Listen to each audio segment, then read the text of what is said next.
selamat pagi Bapak Ibu Saudaraku yang dikasihi Tuhan. Berjumpa lagi dengan saya Hezkiel Wijaya di kesempatan pagi hari yang indah ini. Perenungan kita pagi hari ini diambil di dalam kitab Mazmur pasal yang ke-28 ayat yang ke-6 sampai ayat yang ke-9. Saya akan membacakannya untuk kita semua di kesempatan hari ini. Terpujilah Tuhan karena Ia telah mendengar suara permohonanku. Tuhan adalah kekuatanku dan perisaiku. Kepadanya lah hatiku percaya, aku tertolong, sebab Ia beria-ria hatiku, dan dengan nyanyianku aku bersyukur kepadanya. Tuhan adalah kekuatan umat-Nya dan benteng keselamatan bagi orang yang diurapinya. Selamatkanlah kiranya umat-Mu dan berkatilah milik-Mu sendiri. Gembalakanlah mereka dan dukunglah mereka untuk selama-lamanya. Bapak Ibu Saudaraku yang dikasihi Tuhan, saat kita membaca teks perenungan kita pagi hari ini, kita membaca sesuatu yang sangat indah. Bagaimana seorang pemazmur mendapat jawaban doa yang daripada Tuhan. Tetapi kalau kita membaca dari ayat-ayat sebelumnya, kita akan mendapati satu pergumulan yang luar biasa yang dihadapi oleh Raja Daud. Dikatakan di ayat yang ke-1 dari Daud, "Kepadamu ya Tuhan, gunung batuku, aku berseru, janganlah berdiam diri terhadap aku. Sebab jika engkau tetap membisu terhadap aku menjadi seperti orang yang turun ke dalam liang kubur." Pernahkah Bapak Ibu Saudara menghadapi sebuah pergumulan hidup, tetapi seolah-olah Tuhan berdiam diri atas hidup Bapak Ibu Saudara? Bapak Ibu Saudara sudah berhari-hari, berminggu-minggu, berbulan-bulan, bahkan mungkin sudah bertahun-tahun berdoa kepada Tuhan, tetapi tidak kunjung juga datang jawaban atas doa yang daripada Tuhan. Sepertinya Tuhan berdiam diri, sepertinya Tuhan tidak penolong, sepertinya Tuhan membiarkan kita di dalam keadaan kita baik yang sedang terpuruk, mengalami banyak sekali pergumulan yang seolah-olah berat.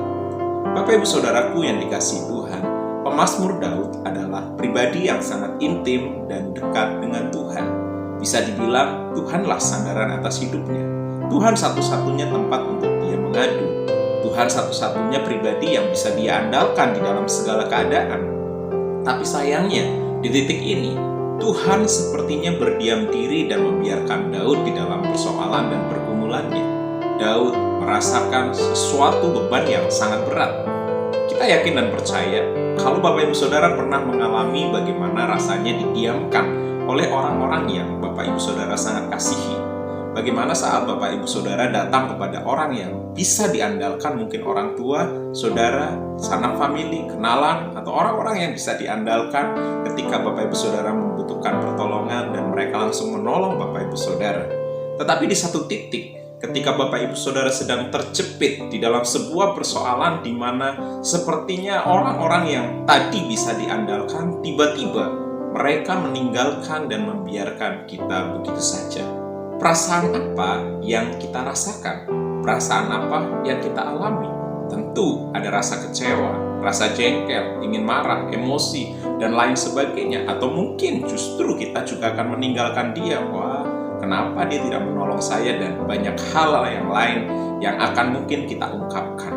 Dan lebih lagi kalau kita belajar di sini dikatakan bahwa ada orang-orang yang melakukan kejahatan, justru orang-orang yang dekat dengan dia. Dikatakan di ayat yang ketiga, "Janganlah menyeret aku bersama-sama dengan orang fasik ataupun dengan orang yang melakukan kejahatan, yang ramah dengan teman-temannya tetapi yang hatinya penuh kejahatan." Ya, di depan kita manis, ya, di depan kita baik, tetapi di belakang kita nggak tahu perilakunya seperti apa, menusuk kita dari belakang dan lain sebagainya. Ada orang-orang yang dihadirkan dalam hidup kita, di depan kita indah, baik, dan wah, tetapi ternyata di dalam hati busuk luar biasa. Tetapi bersyukur belajar dari Daud. Daud mengalami sebuah persoalan yang sangat berat. Di satu pribadi, di satu sisi dia merasa pergumulan itu sangat berat karena pribadi yang biasa dia andalkan seolah berdiam diri. Di satu sisi teman-temannya, orang-orang yang ada di dekatnya yang dia pikir adalah teman yang baik, ternyata di belakang menusuk dari belakang. Hidupnya nggak baik, ya, hanya baik di depan saja. Ini adalah sebuah pergumulan yang sangat berat. Mungkin ketika kita menghadapi pergumulan-pergumulan seperti itu pun, kita akan mengalami banyak hal yang harus kita benar-benar bisa meredamkan hati kita, emosi kita, dan lain sebagainya. Tapi bersyukurnya kepada Daud adalah Daud tetap berpegang teguh kepada setiap janji Tuhan. Daud tetap datang kepada Tuhan. Daud tetap mendesak kepada Tuhan. Daud tetap berharap kepada Tuhan. Sehingga akhirnya Mazmur pasal 28 ini terbagi menjadi dua. Kalau bagian ayat 1 sampai ayat yang kelima menunjukkan tentang sebuah pergumulan yang harus dihadapi oleh Daud. Tetapi syukur di ayat yang ke-6 sampai ayat yang ke-9, pergumulan atas kehidupan Daud dijawab oleh Tuhan. Jadi dari perenungan ini kita belajar tentang sesuatu hal yang menarik, bahwa tidak selamanya kesetiaan kepada Tuhan dibiarkan oleh Tuhan begitu saja. Mungkin ada waktu di mana Tuhan seolah berdiam diri atas hidup kita.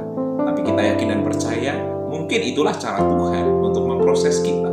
Bagaimana kita tetap bertahan, kita tetap mengasihi Dia, kita tetap berharap kepada Dia. Sekalipun mungkin Tuhan tidak tolong kehidupan kita, tetapi kita tetap mempercayai Dia.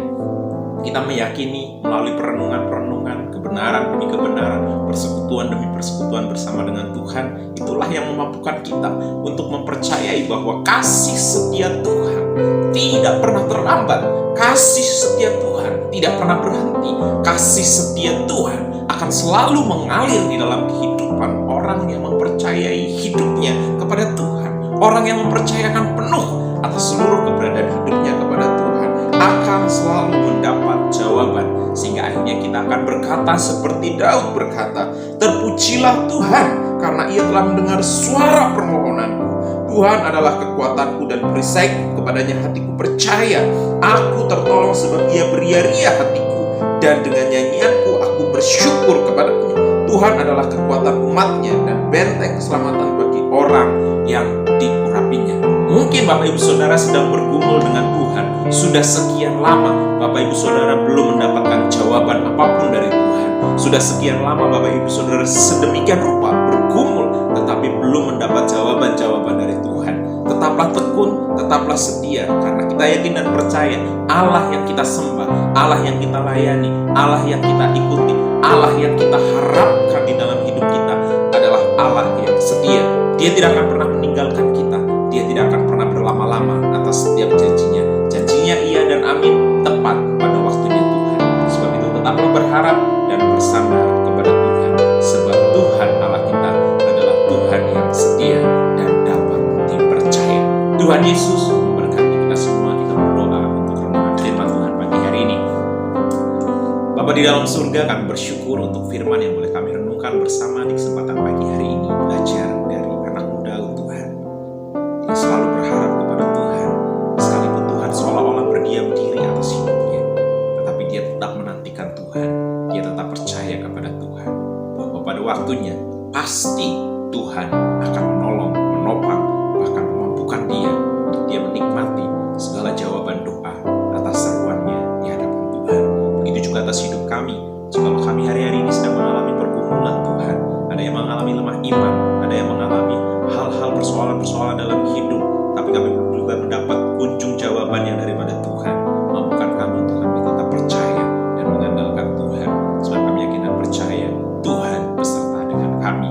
Tuhanlah yang menopang kami, dan bersyukur untuk firman yang boleh kami renungkan di kesempatan pagi hari ini. Pimpinlah setiap langkah kami di sepanjang hari ini, dan mampukan kami untuk mempercayai Engkau, karena kami yakin dan percaya hari ini adalah hari berkat untuk kami. Hari kami merebut berkat, menikmati berkat-berkat yang terbaik daripada Tuhan, berkat rohani yang daripada Tuhan, berkat jasmani dicurahkan di dalam kehidupan kami, yang melangkahkan kaki kami bersama dengan Tuhan. Berkat di dalam nama Tuhan Yesus Kristus, kami berdoa dan mengucap syukur. Bersama kita katakan, amin. Terpujilah Tuhan. Selamat pagi Bapak Ibu Saudaraku.